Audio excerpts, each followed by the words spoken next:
Vous êtes sur Niod Info, merci de votre fidélité et bienvenue dans Niod Soir. Pour le décryptage du jour, mon invité est Mamadou Diouf, vous êtes éditorialiste, bonjour et bienvenue. Merci, bonjour. Le gouvernement français a affronté la semaine dernière le dépôt de 2 motions de censure et de vagues de manifestations de la rue qui ont éclaté dans tout le pays, déclenchées par la décision du président français Emmanuel Macron de recourir au 49.3 sur la très contestée réforme des retraites. Alors Mamadou Diouf, malgré la contestation, rien n'aura influencé la volonté du gouvernement français conformément à cette réforme des retraites. Oui, le président Macron est resté droit dans ses bottes puisqu'il avait dit que c'est une nécessité. Quand il a pris la parole, il est revenu là-dessus après le vote pour dire qu'il n'y a rien à faire, il faut qu'on aille avec cette réforme jusqu'au bout. La première ministre également a dit la même chose après le vote, ce qui veut dire qu'effectivement, au niveau du gouvernement, les gens sont disposés à aller jusqu'au bout par rapport à cette réforme des retraites. C'est vrai qu'il faut reconnaître que c'est une question sérieuse au niveau de la France parce que, contrairement à ce qui se passe dans nos espaces où la jeunesse est là pour pouvoir cotiser pour les personnes âgées, là-bas, vous avez une pyramide qui est inversée avec de plus en plus des personnes du troisième âge qui sont là et de moins en moins de gens qui peuvent cotiser pour pouvoir payer la retraite, puisque c'est un système de répartition qui avait été fait. C'est vrai que quand ce système était conçu, la pyramide des âges avait une situation qui n'a rien à voir avec la situation de la pyramide des âges aujourd'hui. Mais malgré cet aspect qui est quand même une réalité, la question de la retraite en France va droit vers des problèmes si une réforme n'est pas faite. Quelle sera la bonne réforme?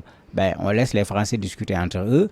Mais en tout cas, voilà ce que le gouvernement considère comme étant la bonne réforme. Et on voit qu'une bonne partie des Français ne sont pas du tout d'accord avec cette réforme. Donc autant on a une position très forte au niveau du gouvernement, autant on a une position très forte au niveau de certains députés de l'Assemblée et au niveau social également, on voit les gens se préparer à la mobilisation pour le jeudi prochain. On verra ce que ça va donner comme mobilisation parce que les gens considèrent que le combat n'est pas du tout terminé. Alors, comment expliquer le fait que le gouvernement Borne ait réussi à échapper aux motions de censure sans majorité? On ne s'attendait même pas à ce que ça arrive à ce point. Puisque quoi qu'on dise, il n'y a pas de majorité au niveau de l'Assemblée nationale française aujourd'hui. Il n'y a pas quelqu'un qui a la majorité qui peut dire, moi et mes députés, nous votons et tout le monde sait que vous gagnez. L'enjeu le plus important par rapport à ces votes concernait la LR, les Républicains. Oui. Puisque c'est eux, on s'interrogeait sur qui votera, qui ne votera pas. Les autres, on connaissait déjà les positions du groupe, en se disant qu'il pourrait y avoir des individus où il va y avoir défaillance. C'est au niveau de la LR qu'il y avait problème. Parce qu'officiellement, la LR décidait de ne pas voter la motion de censure. Et si la LR décidait de ne pas voter la motion de censure, si cela avait été respecté par tous les députés, c'était automatique, la motion ne passe pas. Donc tout le monde se disait, la motion n'avait pas de chance de passer parce que la LR plus les partisans du président de la République, ça suffit pour bloquer la motion de censure. Mais finalement, 19 députés au niveau du groupe LR ont voté la motion de censure. Contrairement à ce que les gens attendaient, et ça fait qu'effectivement, le gouvernement a échappé de justesse. De justesse, oui. Véritablement de justesse, parce qu'à 9 députés, on n'est à pas grand-chose. Mais c'est la raison également pour laquelle certains députés considèrent que le combat n'est pas fini plutôt. Il faut le continuer pour obliger la dame Premier ministre surtout à démissionner. D'ailleurs, même certains disent que même si la motion de censure n'est pas passée, elle n'a qu'à démissionner elle-même en sachant que son gouvernement ne tient que sur un petit fil. Ce n'est pas la peine d'attendre la prochaine fois pour subir une autre motion de censure. Mais pour le moment, ce n'est pas sa position. Elle l'a dit clairement. C'est avec gravité et avec humilité, puisque c'est les mots qu'elle a utilisés, qu'elle utilise le 49.3 pour faire passer par la force. La force, justement. Parce qu'en fait, c'est ça. On appelle ça 49.3, mais c'est une façon d'arrêter les débats au niveau de l'Assemblée, d'arrêter une procédure et de faire passer la loi, même si il y a des députés qui ne sont pas d'accord. Ce passage en force de la réforme des retraites, échapper de justesse à des motions de censure, n'est-ce pas des échecs accumulés pour le président Macron pour ce quinquennat? Mais c'est vraiment des échecs. Surtout le passage en force, ils l'ont utilisé 11 fois en 2 mois. Ça commence à ressembler à un record. Oui. Et bien sûr, dans une France où on parle de démocratie, la règle voudrait qu'au niveau de l'Assemblée, qu'il y ait des débats. Et qu'à l'issue des débats, qu'il y ait un débat un vraiment vote. Inclusif. Même oui, et qu'à l'issue des débats, qu'il y ait un vote. Oui. Mais vous savez, le système quand même des députés français, bon, vous avez un député qui vient, qui dépose lui tout seul 1500 amendements. Bon, parfois, il faut dire que ça pose quand même problème s'il faut discuter 1500 amendements pour un député. Bon, si 10 en déposent, je me demande quel timing va permettre de discuter le texte. Donc, c'est vrai que le 49.3 a également son sens parce que parfois, les amendements ne sont qu'un moyen de bloquer l'aboutissement d'un projet. Bon, en démocratie également, c'est ça. Le pouvoir ne doit pas bloquer, l'opposition également ne doit pas bloquer. On essaye d'équilibrer. Maintenant, quand tu utilises le 49.3, les députés ont la possibilité également, comme tu as fait un forcing, les empêchant d'aller jusqu'au bout des débats, les empêchant de voter. Et il n'y a pas eu beaucoup de débats aussi, selon les... Non, il y a eu des débats quand même. Il ne faut pas qu'ils disent qu'il n'y a pas eu de débats. Il y a eu des débats, il y a eu de très longs débats sur la question. Mais c'est vrai que tout ce qui avait été déposé comme amendement n'a pas pu être discuté. Puisque, mais vraiment, c'est des milliers d'amendements. C'était de façon réaliste, c'était manifestement impossible. Tout le monde savait qu'on allait aboutir au 49.3 pour faire passer cette réforme, puisque même dans le camp du président, il faut dire la vérité, il y a des gens qui ne se sentent pas du tout à l'aise avec cette réforme, mais il y avait l'autre enjeu, aller du côté de l'opposition, c'était faire tomber le gouvernement. Mais c'est pourquoi le gouvernement a utilisé cet instrument qui est à sa disposition. Maintenant, d'un point de vue démocratique, ça pose problème, parce que ça veut dire que de plus en plus, aujourd'hui, à l'Assemblée, les choses passent par la force. Pas par la règle démocratique qui passe par un vote des députés. Bon, d'habitude, on nous dit tel nombre de députés a voté pour, tel nombre de députés a voté contre, tel nombre de députés se sont abstenus. C'est le cas, par exemple... D'où les Français disent qu'ils n'ont pas été consultés. Mais en fait, il y a deux choses. Voici les représentants des Français. Des Français, au Parlement. Qui devraient pouvoir discuter au nom des Français. Mais quand on utilise le 49.3, on ne parle pas de nombre de députés pour, on ne parle pas de nombre de députés contre. On passe par la force. Sans compter que, dès qu'on a parlé de la réforme, d'un point de vue social, des syndicats, beaucoup de mouvements se sont élevés contre la réforme. Et c'est pourquoi les Français disent qu'on n'a pas suffisamment discuté, pas seulement au niveau de l'Assemblée, mais avec les composantes de la société française. Et on a vu la réponse avec des manifestations qui, bon, même si le gouvernement considère que ce n'est pas important, c'est des manifestations qui mobilisent quand même un très grand nombre de personnes. Alors, Mamadou Diouf, le chef de l'exécutif français, dont le président Emmanuel Macron a déclaré hier qu'il n'y aura pas de remaniement ministériel comme les Français l'auront peut-être espéré dans ce cas, ni de dissolution de l'Assemblée nationale ou encore moins en référendum. Aucune mesure radicale ne sera prise, en tout cas le président l'assure, pour calmer la contestation face à la réforme des retraites. Est-ce que le président Macron fait-il en doigt d'honneur aux Français? Mais c'est exactement le cas. C'est exactement le cas, puisque à l'Assemblée, ils ont même considéré que le 49.3 était une sorte de bras d'honneur de la part du Premier ministre. Ben, si le président revient pour dire tout ce que vous demandez, on ne le fera pas, parce qu'il l'a dit de façon très politique, etc. Mais quand vous faites l'économie de la chose, puisque certains disaient qu'il faut faire maintenant un référendum populaire. C'est-à-dire quitter le cadre de l'Assemblée et consulter les Français, il a dit non. Le 49.3, il a appuyé la tentative de destitution du gouvernement. Il a confirmé Mme Borne comme Premier ministre. Mais ça veut dire que lui, il continue le combat. Et vous avez vu la réponse. Les gens considèrent que mais vraiment, le président veut le combat, on va aller vers le combat. Et vous avez même certains qui disent, attention, à côté de la crise sociale qui est en train de s'installer, mais si on y ajoute une crise politique, mais il y a un fort risque actuellement. On voit les manifestations, on voit même actuellement ce qu'ils font, des grèves sauvages. Bon, ce qui n'est pas la règle, on se lève du jour au lendemain, on commence une grève qui n'a pas été annoncée au préalable comme la règle le demande. On a vu les distributeurs d'hydrocarbures le faire, de sorte que dans certains endroits à Paris aujourd'hui, il y a pénurie. vous avez les jeunes étudiants, élèves qui commencent à se mêler à la chose avec des manifestations spontanées où ils viennent être déguerpis par les forces de l'ordre. Il faut que Macron fasse attention.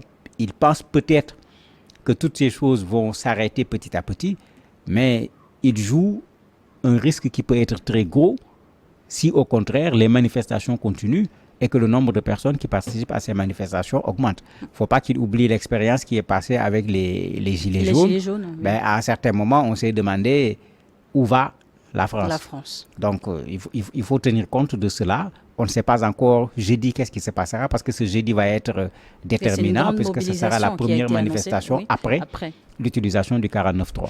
Alors, vous aviez parlé de la pyramide des âges en Europe, notamment en France. Les travailleurs tiennent beaucoup à leur retraite.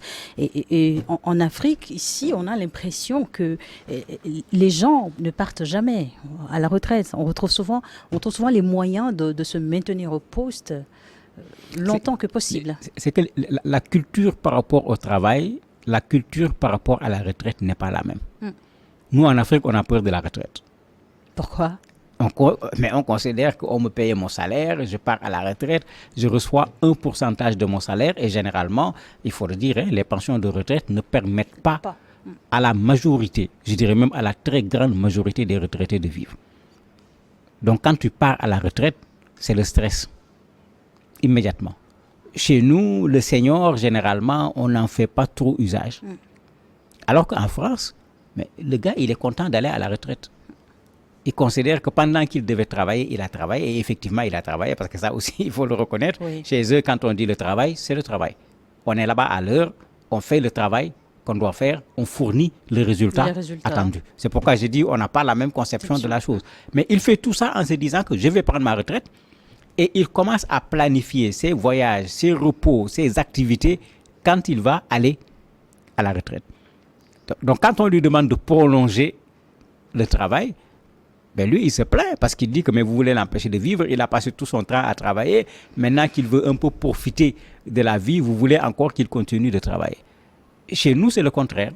On ne veut pas partir parce qu'on veut toujours continuer à avoir un salaire à la fin du mois au lieu d'avoir la portion de retraite qui, au bout de 6 mois, change complètement les conditions de vie de la personne, les conditions de vie de la famille.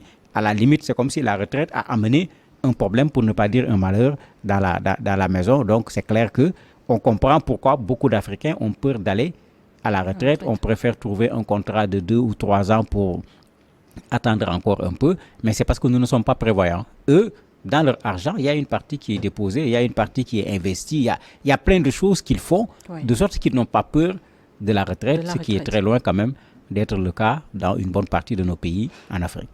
Oui, justement. Et au Togo, on va aujourd'hui vers une assurance maladie universelle parce que quand on parle des retraites en France, par exemple, il est question de sécurité sociale, cotiser plus longtemps. Oui. C'est ce que demande le gouvernement français. Et les Français estiment qu'il n'y a pas raison de travailler 2 ans de plus. Mais au Togo, ici, par exemple, on va vers une assurance maladie universelle qui part des fonctionnaires, prenant en compte des fonctionnaires, les salariés aujourd'hui, vers aussi l'informel. Ce sont là des avancées. Ce sont des avancées, mais ce n'est pas suffisant. Ce n'est pas suffisant puisque à partir de 60 ans, vous avez des maladies qui sont liées à l'âge. Et souvent, des maladies dont le traitement est lourd. Quand vous allez dans des pays... En France, vous avez également ce système d'assurance. Parce que sans le système d'assurance, en France, tu ne te traites pas tellement. Le coût des traitements est élevé. Et ça fait partie de ce qui pose problème. Parce que il y a de plus en plus de personnes du 3e âge. Il y a de plus en plus de cas de maladies à traitement lourd qu'il faut prendre en charge. Et la tendance, c'est qu'il y a de moins en moins de gens qui cotisent parce que le nombre de personnes qui partent à la retraite, quand on fait le rapport, puisqu'il parle de répartition, avec le nombre de personnes qui travaillent, ils disent que si on ne fait pas attention, on va se retrouver progressivement avec un gap de 30 milliards. Et ça va poser un énorme problème. Au niveau de cette question de la sécurité sociale, en France, si vous voyez, il y a eu beaucoup de restrictions de plus en plus en disant qu'il ne faut pas prescrire tel médicament, on ne prend plus en charge tel aspect, on ne considère plus telle chose comme étant une maladie, etc. Et c'est les mêmes raisons. Ça pèse tellement lourd en termes de budget que les gens ne sont pas en mesure de le prendre en charge. Nous, on est en train d'initier. Je me dis, il faut tirer la leçon de ce qui se passe chez les autres. Parce que faut pas reprendre le chemin de la France pour que demain également, quand nos enfants vont devoir aller à la retraite, qu'ils se plaignent également qu'on leur demande de travailler plus longtemps. Mais il faut dire aussi que les Français en demandent beaucoup parce qu'en Europe, ils sont ceux qui travaillent le moins longtemps. Dans les autres pays qui n'avaient pas exactement le même système de retraite, à un certain moment, avec l'espérance de vie qui augmente, avec la pyramide des âges qui change, les gens ont adapté le système. C'est vrai qu'en France, ils en ont fait un débat pendant très longtemps. Macron a osé mettre les deux pieds dans le plat et voilà, il a subi les conséquences parce que d'autres avaient plutôt préféré feinter quand ils ont senti une très forte résistance. Encore qu'en Afrique, ici, il faut que les gens aient la culture de cotiser pour pouvoir bénéficier des assurances maladie. Mais les conditions sont là. Les conditions sont là, puisque de plus en plus, on utilise la couverture universelle dans une bonne partie de nos pays, qui permettent à toute personne, quel que soit le type d'activité, de venir se joindre à un groupe, à une institution, de cotiser et de pouvoir aller se faire soigner dans des conditions qui sont généralement meilleures que quand on doit y aller seul. Oui. Mais c'est pourquoi je parlais tout à l'heure de culture. On n'a pas cette même culture. Chez nous, la maladie, d'abord, c'est l'exception. Vous avez encore chez nous des gens qui considèrent que quand on tombe malade, ce n'est pas à l'hôpital qu'il faut aller. Il faut aller faire des prières, il faut aller voir le charlatan, il faut aller voir le tradipraticien. Faire recours. Celui-là, quand on lui parle de couverture maladie, est-ce qu'on est dans la même logique? Est-ce que c'est chez le charlatan qu'on va aller cotiser? C'est chez... Vous voyez ce que ça pose comme problème? Il y a tout un travail à faire pour qu'on accepte que quand on est malade, la règle voudrait qu'on aille chez le spécialiste en la matière, c'est-à-dire à l'hôpital. En ce moment, ça devient quelque chose de possible. L'autre élément, les revenus sont faibles. Parfois, ce n'est pas que les gens ne veulent pas cotiser, mais la personne a déjà du mal à se débrouiller avec ce qu'il obtient dans le mois. Pour donner un exemple simple, mais combien parmi nous osent mettre la santé dans leur budget mensuel? Pourtant, la maladie vient. Mais généralement, tant qu'elle n'est pas là, on considère qu'elle n'est pas là. De sorte que souvent, quand elle arrive aussi, il y a des problèmes. Les choses pourraient changer, puisque nous restons dans le cas togolais où aujourd'hui le SMIC est réévalué. Oui, mais par rapport aux soins de santé, on est encore loin. Parce qu'il faut le dire, les soins de santé ne sont pas des éléments qui sont internes à nos pays. D'où viennent les médicaments, d'où vient le matériel que nous utilisons, etc. Quand vous regardez le coût est vraiment hors de portée pour une bonne partie de nos populations. Il y a un effort qui est fait, c'est vrai. Il y a un effort qui est fait en matière d'accessibilité géographique, en multipliant les structures de santé, en améliorant les plateaux techniques. Mais on est encore loin du compte pour dire les choses comme elles sont. Et tous ces éléments font que aller à l'hôpital est souvent considéré par les gens comme un véritable problème. Vous voyez quelqu'un qui est malade, vous lui dites, mais qu'est-ce qui se passe? Il faut aller à l'hôpital. Parce qu'on a peur des factures qui vont tomber. Le paiement de la consultation, l'éventuellement des analyses, des examens à faire, l'ordonnance à acheter, on peut se retrouver facilement avec 30 000. Même si le SMIC monte à 50, si on met 30 dans les soins, vous imaginez ce que ça va faire. Dans nos cultures africaines, on dit que la santé n'a pas de prix. Mais, sur le principe, c'est clair que la santé n'a pas de prix. Parce que celui qui est couché chez lui pour des raisons de santé, mais s'il avait une activité économique, il est clair que cette activité s'arrête. Il y a un jeu qui est là. Il va falloir travailler un peu pour qu'on comprenne davantage que notre santé est primordiale pour chacun d'entre nous, mais il va falloir travailler également pour que cette accessibilité financière des structures de santé soit davantage améliorée pour que les populations aient ce réflexe d'aller à l'hôpital. En ce moment, la couverture pourra aller très loin puisque tout le monde saura et le calcul sera fait de façon très facile. Je cotise tant pendant 1 an, je parviens à me soigner. Je ne cotise pas, voilà ce que je paye individuellement pour soigner. Il vaut mieux qu'on crée cette sorte de solidarité pour que tout le monde puisse se soigner, y compris ceux qui n'ont pas un revenu important. Alors, de retour en France, on le disait, de nouvelles mobilisations sont annoncées pour demain jeudi à travers le pays. Mais à ce stade, quel impact cela pourrait avoir sur les décisions du gouvernement? Cela va dépendre de l'ampleur de la mobilisation. Puisque c'est un rapport de force dans le sens positif, dans le sens politique du terme. Vous voyez ce qui se passe à chaque fois. Les manifestants disent nous avons été tel nombre, le gouvernement dit ils ont été tel nombre. Et les deux chiffres, l'un a tendance à augmenter, l'autre a tendance à diminuer. C'est une sorte de rapport de force. Maintenant, la manifestation de jeudi peut soit déclencher une nouvelle vague de manifestations parce qu'elle sera très bien réussie.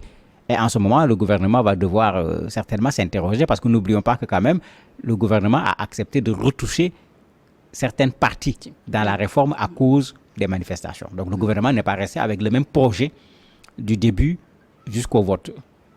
Le gouvernement a quand même reculé. Donc la force de la manifestation de demain et des manifestations qui vont suivre parce que le gouvernement ne va pas agir. Sur quel point, par exemple, est-ce que le gouvernement a reculé? La question des femmes. Il y a la question des femmes qui posait problème puisqu'on disait non, puisqu'en France on compte tout. Il y a des moments où la femme ne travaille pas pour des questions de grossesse, etc. Les gens avaient voulu décompter, ils ont dit non. Il y a la question de ceux qui commencent à travailler très tôt et qui, quand on prolonge l'âge de départ, se retrouvent à travailler un temps qui est extrêmement important. Il y a ceux qui sont dans des situations où le travail qu'ils font est un travail pénible. Oui. L'âge ne leur permettra pas, etc. Donc il y a tout un ensemble d'éléments qui n'avaient pas été pris en compte au départ. Quand les gens ont posé le débat de façon objective, le gouvernement acceptait quand même de retoucher un certain nombre de choses. Mais le problème de fond, c'est que les gens ne veulent pas aller à l'âge proposé par le gouvernement, même dans des emplois qui ne sont pas des emplois pénibles. Maintenant, jeudi va être une sorte de test. Ce qui se passera après le jeudi va être déterminant parce que le gouvernement pourrait tomber si les manifestations prennent une certaine ampleur. Le blocage qu'ils ont commencé par exemple avec les hydrocarbures, si ça va loin, mais à un certain moment, Macron sera obligé de sacrifier le Premier ministre pour que la France continue. Il ne pourra pas continuer dans sa ligne comme il l'a fait dans son discours en disant non au référendum populaire, non au changement de gouvernement. D'ailleurs, même certains disent que la manifestation de jeudi doit prendre la place du référendum populaire que le président de la République a refusé, c'est-à-dire mobiliser le maximum de personnes. Mais dans tous les cas, y a-t-il espoir que le président Macron fasse machine arrière? Il ne le fera pas facilement parce que quand on l'écoute après le passage en force, mais il n'a pas montré de signe de on va reculer.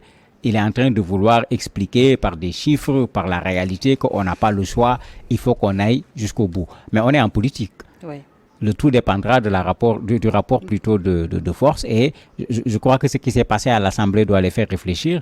Malgré les divisions qui existent au niveau de l'Assemblée, mais ils ont trouvé un système en disant créons un groupe transpartisan, puisque c'est comme ça qu'ils l'ont appelé, sans tenir compte des étiquettes des uns et des autres pour faire tomber le gouvernement. Il manquait 9 voix. Est-ce qu'à la prochaine occasion, ils ne pourront pas avoir ces 9 voix et faire tomber le gouvernement? Macron aura intérêt en ce moment de ne pas laisser l'Assemblée faire tomber le gouvernement, mais lui-même de prendre la décision de demander au Premier ministre de démissionner, tout simplement. Pour calmer les tensions. Bien sûr. Merci beaucoup, Mamadou Diouf, d'avoir accepté d'être notre invité du jour. Nous parlions avec vous donc de la situation avec la question des réformes de retraite en France. Merci d'avoir été avec nous. Merci à vous également de nous avoir suivis et bonne suite de programme sur Neon Info.